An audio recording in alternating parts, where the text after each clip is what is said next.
we can trust compassion. We can trust forgiveness. We can trust this.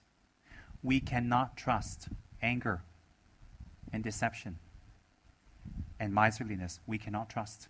Why can we not trust them? Because they have not brought us happiness up till now. But we can trust letting go. We can trust forgiveness. We can trust compassion. We can trust our sadhanas. We can trust our commitments. We can trust our vows. But we cannot trust hatred and irresponsibility and disappointing others. We cannot trust that.